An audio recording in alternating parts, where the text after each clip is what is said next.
And as you process and digest how obnoxious, wasteful, and unlikable that story is, just remember, that's one I'm willing to tell you.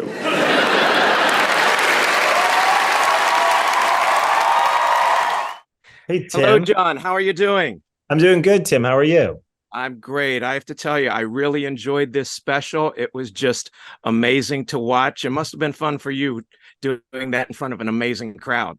It was. It was at Boston Symphony Hall, a beautiful venue, one of the most beautiful spots in the world to perform in. And the crowd that night was fantastic. Freezing cold, very fun inside.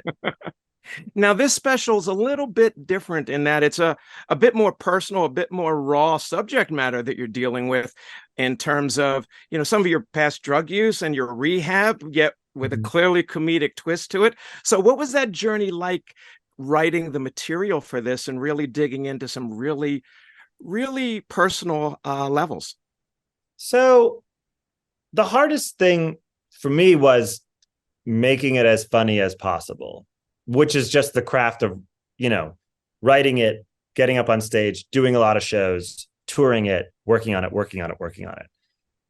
The vulnerable, quote unquote, part of it, in terms of talking about very personal things, is not hard for me. I don't know why. And I'm not saying that's a good thing. It might be better to have more of a boundary, but the oversharing of it has always been fine with me. There's something about an audience that I almost trust more than a small group of people. I'm a little more comfortable telling something to, 12,000 folks than I am 3. So that wasn't a hurdle for me. What was a hurdle was to never make it seem remotely like I wanted sympathy or that I, had any kind of poor me quality to the show. I just wanted it to be as funny as possible and to be able to let the audience laugh at me as much as possible. I started doing drugs when I was 14 with my 2 best friends, John and John. They're not me, they're other people. They were both named John. There was John O'Brien, John McNulty, and then me. My name is John Mulaney. And if you didn't know that, you were probably in rehab with me. By the way, I have to say you handled that young member of the audience very, very well. 11 years old? What were the parents thinking? They didn't get the memo. You know what? I was in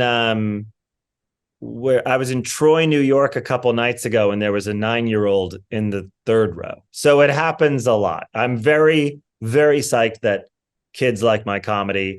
I watched a lot of comedy I wasn't supposed to, quote unquote, when I was little. So I like that they're into it.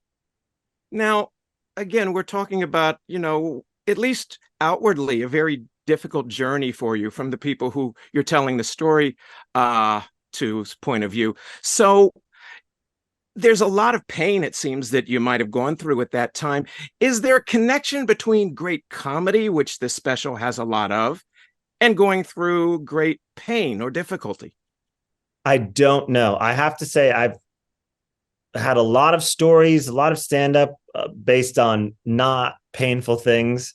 And those can be just as fun. I like comedians who don't delve into darker subjects. I like a lot of different types of comedy. So I actually, though a lot is said about it, I don't know if there has to be pain to make comedy. In fact, there doesn't have to be. When I first got to rehab, one of my biggest fears was that everyone was going to recognize me. Gradually, a new fear took over.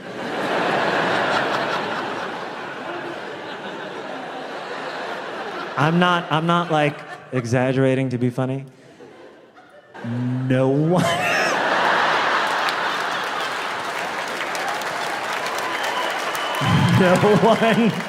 knew who I was, and it was driving me bananas. Now, you talk in this special about the intervention where a lot of Yeah. your friends were there. Initially, were you pretty upset with them to sort of gather at that point? Yeah. And you know what I left out is they all kept telling me, because it was 2020 in the middle of COVID, they kept telling me, oh, we had to all take tests, and we all took tests to come here. I was like, I didn't ask you to come here. I don't need to, I'm not going to pat you on the back that y'all took COVID tests. And, oh, we took COVID tests 3 hours before. All right. I wish you hadn't gotten together, was what I thought back then. But no, I was so mad at them, so mad at that moment. Yeah. Now they saved my life. Everything's all good. Oh my God, better than good. It's weird to be a recovering drug addict. It was weird to be a drug addict, but at least I was on drugs. It's strange sometimes. Like I'm doing great, but when I'm alone, I'm with the person that tried to kill me.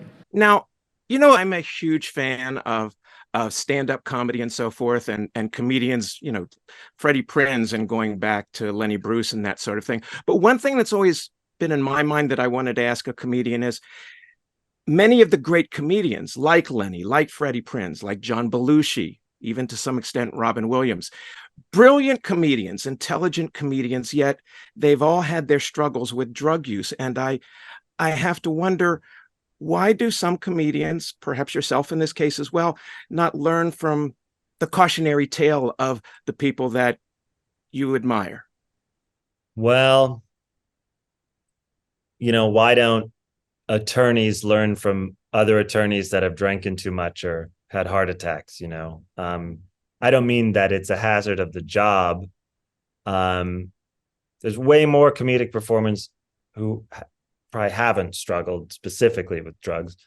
Why haven't we learned from them? Because addiction is just its own very clever beast, and it comes to you in lots of different forms, and it tells you this isn't like that. We're not doing that. This is something else. So cautionary tales sometimes can't stand up to a voice in your head, but I'm glad they also serve as a warning to lots of other people. It's very specific and personal how each person gets into it. It gives me a strange kind of confidence sometimes. Because, look, I used to care what everyone thought about me so much. It was all I cared about. All I cared about was what other people thought of me. And I don't anymore. And I don't because I can honestly say, what is someone going to do to me that's worse than what I would do to myself? What are you going to cancel John Mulaney? I'll kill him. I almost did. I have to wonder, did this experience affect the way you either approach your comedy going forward or even evolve it in a certain way? I think because of the subject matter, I had to talk about it in a very simple way. I love elaborate big bits with clever turns of phrase and, crazy tangents and things like that. And I'll still do them. But there was something more plain spoken about this that I really enjoyed.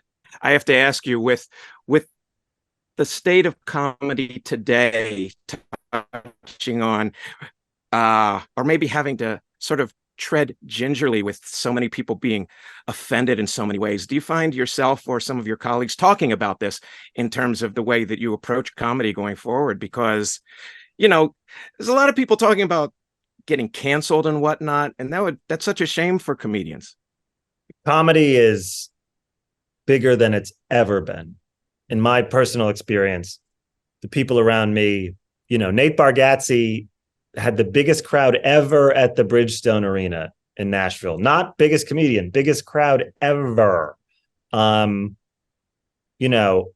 of the great comics of the past at their height never played to a room that size. It's enormously popular. Comedians are having a ton of fun still. And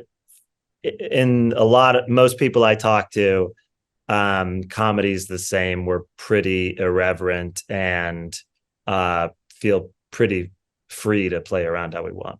Well, please don't change, my friend. It was an amazing special. I Thanks, encourage Tim. everybody to tune in on this.